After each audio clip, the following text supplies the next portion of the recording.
Voici une petite vidéo pour les opérations sur les nombres décimaux, donc ce chapitre qui est vu en classe de 6e. Alors, on va commencer par l'opération la plus simple, on additionne. Donc, quand vous additionnez des nombres qui n'ont pas le même nombre de chiffres dans sa partie décimale, donc pour rappel, dans un nombre décimal, tout ce qui est avant la virgule, c'est la partie entière. Tout ce qui est après la virgule, c'est la partie décimale. La virgule se met toujours juste après les unités. Donc ici, on a le chiffre des unités. Quand on pose une opération, il faut bien s'assurer qu'on a aligné les unités avec les unités, les dizaines avec les dizaines, les dixièmes avec les dixièmes. Donc juste après la virgule, ce sont les dixièmes, d'accord ? Et quand on a un nombre différent de chiffres dans la partie décimale, dans le premier nombre et le deuxième ou le troisième, etc., en fonction de combien vous en ajoutez, le mieux c'est de compléter par un 0. Donc j'ai 0 centième sur mon deuxième nombre, je le complète, donc je le mets avec une autre couleur pour que vous voyez bien. Et ensuite on fait l'addition, comme vous feriez une addition quand vous étiez au primaire, sauf que là, vous voyez bien, j'ai bien superposé les deux virgules. Dans le résultat, la virgule sera exactement au même endroit. Donc 7 plus 0, ça fait 7. 3 plus 8, ça fait 11. Je mets ma retenue. 6 et 1. Donc ça, c'est pour l'addition. On va poser le même calcul pour faire cette fois-ci une soustraction. Toujours pareil, je prends bien soin d'aligner les unités avec les unités.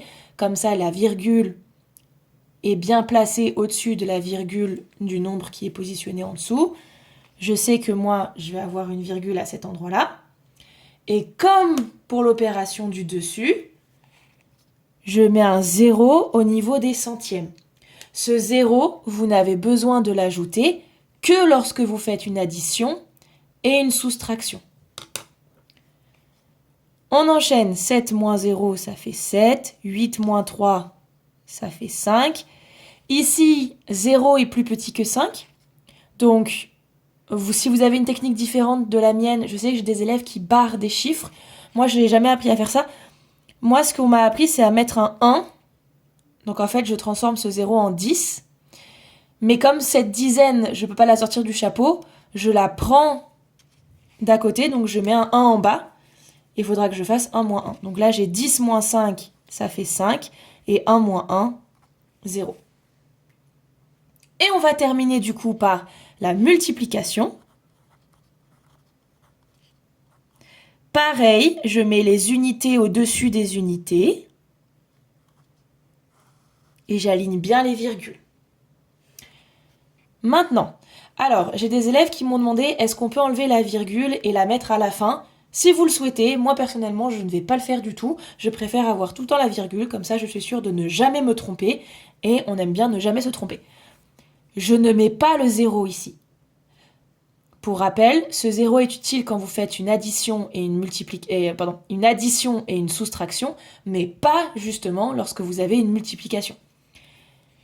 Quand on multiplie, là je l'ai fait par réflexe, mais on met toujours le nombre qui a le moins de chiffres en dessous. Comme ça, vous aurez le moins de lignes possible quand ensuite on va additionner tous les résultats. Donc, ce qu'on va faire, c'est qu'on va compter le nombre de chiffres après la virgule au total dans cette opération. J'en ai 1, 2, 3. Donc, je place une virgule et je place 3 spots. Je sais que mon chiffre devra avoir 3 chiffres au total après la virgule. Et maintenant, je peux faire mon opération comme vous la faisiez au primaire. 3 fois 7, 21, je pose 1, je retiens 2. 3 fois 8, 24, plus 2, 26. Je retiens 2. 3 fois 0, 0 plus 2, 2. 3 fois 1, 3. Je passe à la ligne du dessous. Je remets mes 3 positions après la virgule. Puisqu'on est passé à la deuxième ligne de la multiplication, je mets un 0 sur le dernier chiffre, et on est reparti. 5 x 7, 35, je pose 5, je retiens 3. Je ne sais pas si vous voyez bien que c'est un 3 là. Hop, hop, hop, hop, hop. On va le faire un peu plus gros. Voilà.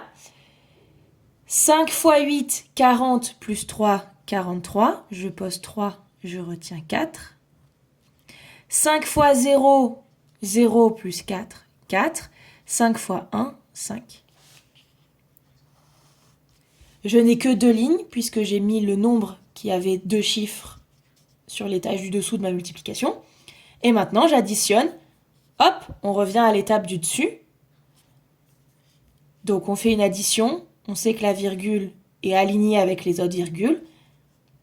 Je fais mon addition. Ça fait 11. Je retiens 1, 6.